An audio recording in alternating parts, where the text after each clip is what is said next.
Wow. I actually feel well rested.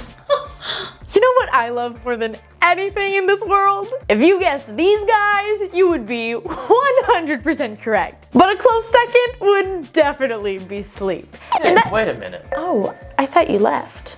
No. Don't worry, babe. You're definitely top 5. Top 5? If I don't get enough sleep at night, I'm a cranky mess, and then I don't even make top 10 on my husband's list. So I did a bunch of research and I found 7 tips that help me sleep better at night for my overall well-being. And now I'm gonna share them with you. First tip, you need to set the tone for wherever you're sleeping at night, whether it's your bedroom or the couch because you got in trouble last night. This includes things like closing the curtains so that the sun doesn't wake you up at 6 in the morning, turning off all the lights before you go to bed so your room is completely dark. Don't worry, young ones, the power of my happiness will ward off any potential monsters and you're completely safe sleeping in the dark tonight. Pinky promise. And also setting the thermostat to cold. Yes, I said it, cold. It's been scientifically proven that you sleep better at night when your room is cold. So my suggestion is between 65 to 68 degrees at night. I know all you crazy people who set your thermostats to 75 at night are looking at me like I'm the crazy one, but just try it. I'm telling you, don't you want to take a break from sweating buckets in the middle of the night? Ugh. Just try it. It's science. People smarter than me have proven that this is a thing, okay? Another thing you can do in this category is play calming music, whatever that means for you. Me personally, I love Taylor Swift, but her music makes me want to sing and dance. That's not gonna calm me down for bed. A noise machine with nature sound also works, and also those colorful noises that are apparently a thing. Listen, I didn't know there was more than just white noise. Apparently there's pink noise and green noise and blue noise. I don't know how you can label a color to a sound, but I'm here for it and it's helpful. Like look, I'll give you a little snippet.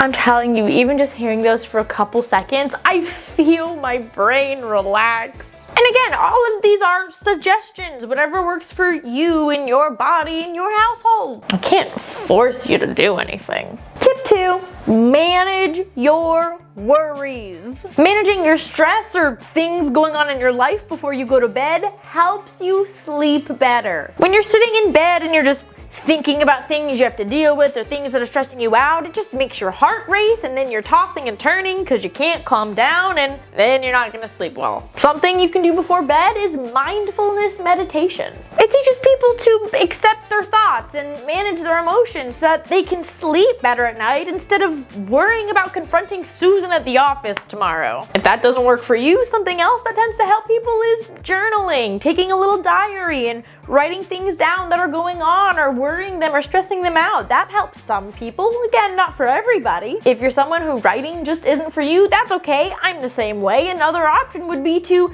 think and talk through your experiences in the shower and just kind of clear your mind before you go to bed. Listen, we all know that those deep shower thoughts are the most clear-headed version of soul searching that you can find, okay? You really can find yourself. Tell me I'm wrong. Tell me I'm wrong. And it's better to get all that out when you're relaxing in the warm water than when you're tossing and turning trying to sleep. Yeah, I do talk to myself and talk myself through things in the shower. I'm not crazy.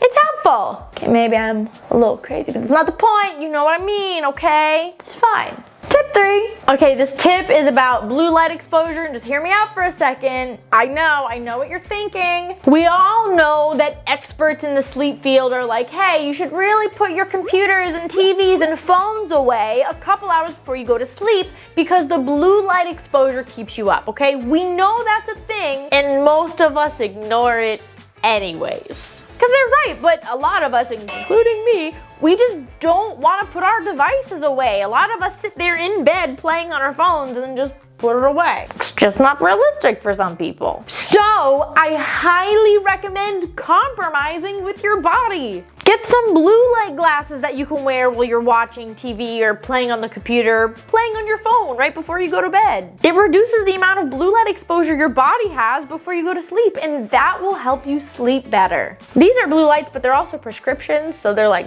2 birds, 1 stone. You've probably seen them in my short videos. But regular blue light glasses, not the prescription ones, you can find them so affordable on Amazon, Walmart, anywhere really. There are also some apps on your phone that limits the blue light exposure your phone emits. And I'll try to list them in the description somewhere. I don't use those because this works for me, but if this doesn't work for you, maybe those will. Tip 4. Experts say that a little bit of light reading before bed actually lowers your heart rate and calms you down and helps you fall asleep better. Now, let me be clear, that's whatever that means for you. Whether it's reading something you consider boring and a snooze fest that really just knocks you right out. Maybe it's a fun, happy little short bedtime story. There are also people out there who will read murder mysteries and find it calming. I'm one of those people that will watch Criminal Minds up until bedtime and I'm like, oh, that's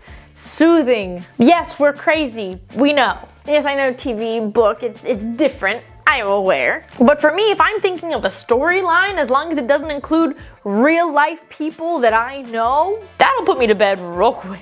Even if it's action-packed and exciting and mystery, murder. What genres do you like to read or listen to or watch before you go to bed? I know I'm crazy and I love the murder mysteries, but what works for you? Let me know down in the comments. I'd love to see if I'm the only crazy person here. Oh, I hope not. And if you hear that and you're like, wow, Rebecca, you're weird, you know what, why don't you go and suggest some nice calming books down in the comments for our sane friends, okay? Because I clearly can't. Let us know down in the comments. Tip 5. This sounds so basic, but it's like the most logical in my opinion. You should have a routine where you go to sleep and wake up at similar times every day. Your body does really cool stuff, and one of those really cool things is the internal clock that we all have. Have you ever woken up like a minute or two before your alarm goes off, or maybe you accidentally forgot to set an alarm and you still wake up around the same time? That's your body just kind of knowing when you need to be awake. And the great thing is, if you go to sleep at a regular time every night, your body just naturally knows, get ready for sleepy time. And that in itself will help you get ready for sleep and be ready to fall asleep at that same time every night. Bedtimes, not just for kids, good for adults too. My name is Rebecca Rogers and I approve this message. Tip 6, not everyone's gonna like this one. Taking a bath or a shower at night genuinely helps you fall asleep better. I know that some people have preferences on whether they shower or take a bath at night or in the morning, and that's fine. But taking a warm shower or bath at night does help mimic a nighttime drop in body temperature that makes you sleepy, and that's the goal. Y'all should go. This is weird.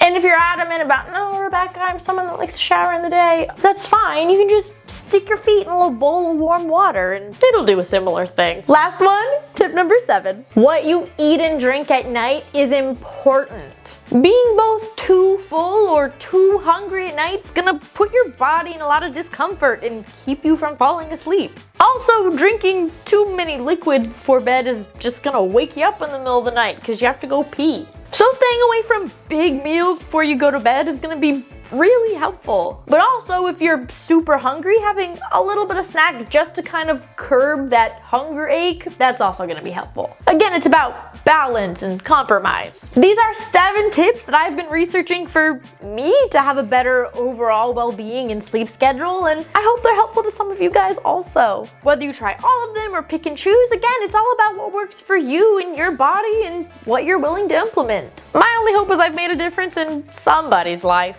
And if you've tried any of these tips, let us know in the comments how they work for you. Encourage other people to sleep better at night. When you sleep better at night, you'll feel better during the day. Sweet dreams, my lovelies. Mwah.